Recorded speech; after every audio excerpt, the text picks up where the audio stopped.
Hello tout le monde, on se retrouve pour les favoris du mois et j'ai décidé de refaire exactement comme la dernière fois, c'est-à-dire introduire des favoris non beauté. Donc c'est absolument de tous les horizons, ça peut être des livres, ça peut être de la musique, ça peut être des séries, ça peut être n'importe quoi. Étant donné que ça vous a trop plu et ça me fait super plaisir, j'avais vraiment envie de changement un petit peu, donc c'est plutôt cool, mais je vais commencer quand même avec la partie beauté.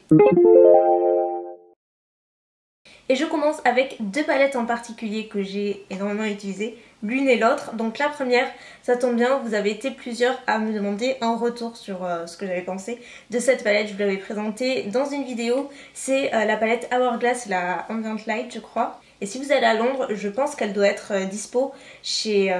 comment ça s'appelle? Oh punaise, je me suis loupé le nom. C'est horrible quand t'as un truc sur la langue et t'arrives pas à te souvenir. C'est pas de Clean Beauty mais... Space NK, voilà. Ouh, ça y est, je l'ai. Chez Space NK, voilà, si vous allez à Londres, je pense qu'elle est dispo. Donc, quoi qu'il en soit, c'est une belle palette qui regroupe que des produits pour le teint. Donc là, vous avez une poudre un petit peu illuminatrice.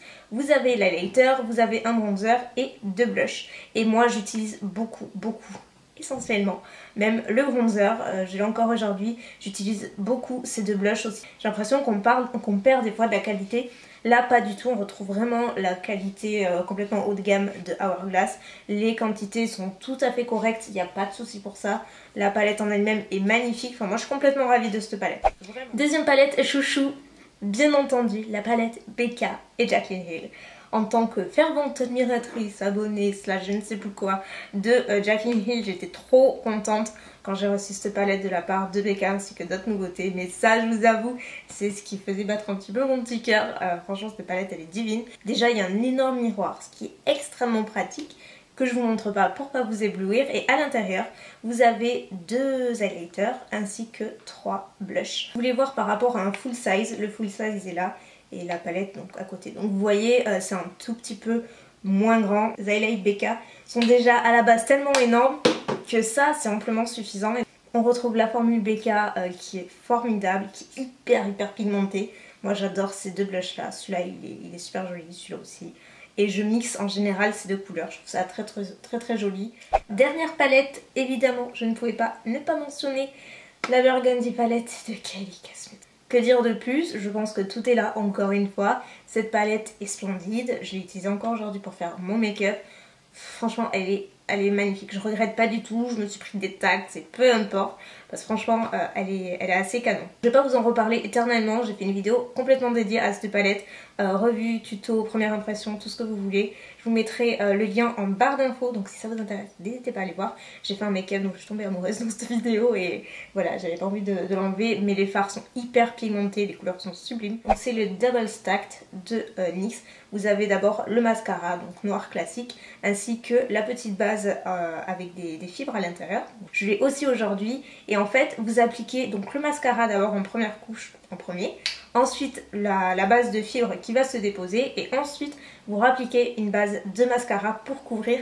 Et ça va faire un effet vraiment de cils déployé avec pas mal de volume, pas mal de longueur et surtout des cils très noirs. Alors par contre, il faut faire assez attention. Moi, je vous avoue que... il faut bien essorer la brosse pour éviter d'avoir un effet de matière en fait dans les cils parce que le mascara est très noir. Mais voilà, au moins ils ressortent. Moi ça me dérange pas du tout, c'est un effet que j'aime beaucoup et je pense que si vous avez les cils qui sont déjà naturellement longs, à mon avis vous allez avoir un effet faux cils avec ça, c'est certain. Et enfin pour les lèvres, et autant je crois que j'en avais pas en plus le mois dernier. Donc c'est normal que j'en ai un peu plus ce mois-ci. Donc premier favori c'est celui que je porte aujourd'hui justement. Cette couleur est absolument sublime. Donc c'est le Melted Matte de Too Faced. Et j'ai aussi le Evil Twin qui est magnifique. Mais il est encore plus foncé que ça. Les Melted Matte ils sont incroyables. Franchement ils sont très mat. En même temps ils sont je trouve confortables à porter. C'est loin d'être les pires. La formule est top, les couleurs, j'en parle même pas. Mais celle-ci, je pense que c'est définitivement une de mes chouchous. Une combinaison que j'ai adoré faire. C'est aussi un Melted Matte et un de chez Colourpop. Donc celui-ci, c'est le Times Square. C'est un nude rosé un petit peu, mais un petit peu beige aussi. Il est parfait, c'est le nude parfait. Mais j'aime toujours l'accompagner du Child Star de Too Faced que je mets au centre des lèvres. Et les Ultra Matte de Colourpop, ils sont hyper asséchants. c'est une formule qui est vraiment très asséchante, donc pas toujours très confortable. Donc du coup le fait d'ajouter un peu le Melted Matte qui est lui plus hydratant que le Colourpop, je trouve que ça rend le truc un petit peu plus confortable à porter. Et j'ai découvert aussi ce mois-ci la marque Girlactic qui vient du site The Beautist, et je connaissais de nom comme ça la marque, je l'avais jamais testé, et notamment les liquides mat. Gros coup de cœur pour ces produits là, et notamment ces deux teintes en particulier. Donc celle-ci c'est la Divine et c'est un mauve, voilà le genre de mauve que vous voyez un petit peu partout j'imagine, mais dont je ne me lasse pas. C'est une couleur que j'aime, c'est comme ça. Et le deuxième qui est une couleur qu'on voit beaucoup moins et que j'adore porter, qui je trouve met beaucoup en valeur le teint, c'est très joli, c'est la Démure. C'est un mix de rouge, de marron, un petit peu de beige. Mais c'est pas le rouge vif, c'est pas le marron foncé, c'est un mix entre les deux et qui est hyper joli. Et la formule est top aussi, ils sont extrêmement mat, je les trouve confortables à porter, ils ne s'effritent pas, j'ai eu aucun souci et ils sont très longue tenue aussi. Les tops c'est fait, on va passer au flop et j'en ai deux et c'est deux liners. J'ai pas fait exprès mais c'est comme ça. Le premier de chez Make Up For Ever et je suis trop déçue parce que quand je l'ai acheté j'étais trop contente, j'ai cherché cette couleur partout. Quand je l'avais swatché c'était parfait, la couleur était nickel. J'ai voulu l'appliquer, en fait c'était juste des paillettes. J'avais complètement perdu la couleur, c'est pas du tout la couleur que vous voyez dans le tube, une fois appliqué c'est tout en transparence. Mais si ça vous intéresse, j'ai trouvé la couleur que je cherchais chez NYX en plus, donc bien moins cher que le Make Up For Ever. C'est le Glam Liner Aqualux et c'est la teinte numéro 6 et celui-ci il est beaucoup plus vif, beaucoup plus opaque tout simplement. Donc voilà, et je pense que les deux combinés, j'ai pas essayé mais du coup ce serait bien parce qu'on aurait les paillettes du Make Up For Ever et la couleur du NYX. Et autre gros flop pour moi, malheureusement c'est chez Too Faced et c'est pas souvent que je suis déçue chez eux. Vous le savez, j'adore leurs produits mais parfois ça arrive. Et là en l'occurrence ce sont leurs sketch markers. Ils ont sorti toute une déclinaison de couleurs. J'ai pas toutes les couleurs mais j'en ai quelques-unes, j'en ai plusieurs.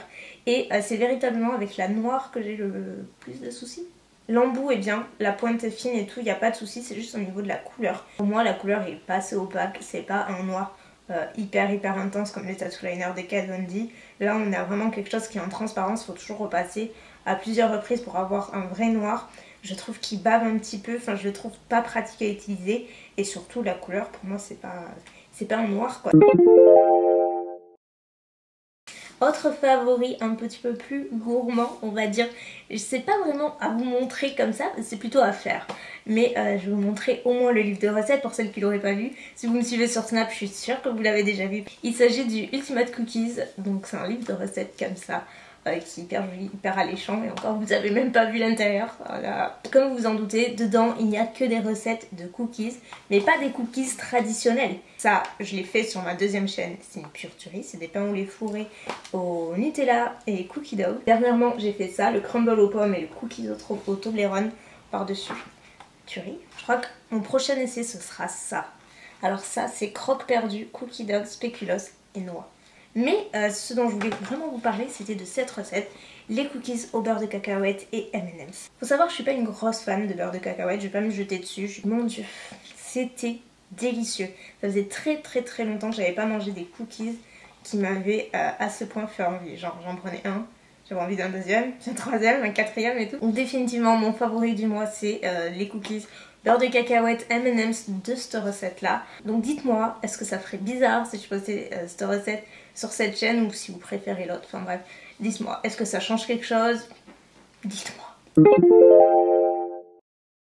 Donc autre favori, livre cette fois-ci, et il s'agit du tome 2 de London, je crois que le premier c'était London. Et en gros si vous avez lu la série After, c'est tiré de ces personnages là, sauf que là on n'a pas les personnages principaux, mais on suit le personnage de London qui est le meilleur ami de Tessa dans la série After, et donc ça c'est le deuxième tome. J'avais déjà beaucoup aimé le premier tome parce que London est un personnage qui est hyper attachant et qui est complètement aux antipodes du mec baraqué, tatoué ou caractère de dur qu'on peut trouver dans ce genre de bouquin. Là c'est tout l'inverse, et donc là pour le coup on suit ses aventures dans ce second tome que j'ai adoré. Je vais pas vous en dire beaucoup plus sinon ce serait dévoiler l'intrigue et tout, mais si vous avez aimé la série After déjà lisez London et jetez-vous sur le tome 2, vous allez adorer. Moi il m'a beaucoup touchée. Favori série, parce que là j'ai encore un gros favori, mes gros favoris qui m'a été conseillé d'après vous, là. Vous avez été plusieurs à m'envoyer le nom de cette série, à me dire ça, il faut à tout prix que tu regardes, tu vas adorer. T'as aimé Gossip Girl, tu vas adorer. Et effectivement, en fait c'est vraiment ça, c'est Gossip Girl en version monarchie, mais monarchie de temps moderne. Mais c'est une série qui est géniale, les acteurs sont extra, l'intrigue est top, il se passe toujours quelque chose, c'est hyper bien fait, enfin la bande son aussi est top. Donc là on suit la famille royale d'Angleterre où là le pouvoir est absolument tout, ils n'ont aucune limite. Et quand la série commence, en fait dès le premier épisode, donc il se passe forcément, il y a un élément déclencheur qui fait que le roi va prendre une grande décision.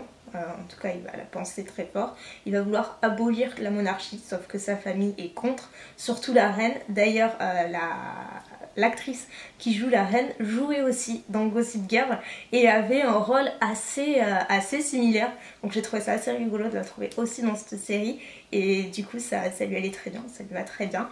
Et voilà, on retrouve la série, la situation c'est un peu ça.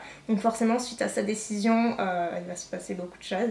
Et là j'attends la saison 3. Et avant que vous me demandiez, mon personnage préféré c'est Eleanor. De loin, c'est celle que je préfère. Je la trouve, c'est la plus complexe, c'est celle qui met vraiment le ton à la série pour moi. Donc c'est terminé pour aujourd'hui, je vous ai dévoilé tous mes petits favoris. Je regarde devant moi si j'ai rien oublié, ça peut arriver, mais non. Donc n'hésitez pas à me dire quels sont vos favoris à vous pour ce mois-ci. Toutes catégories confondues. Sur ce, moi je vous fais plein de bisous et je vous dis à très bientôt. Bye.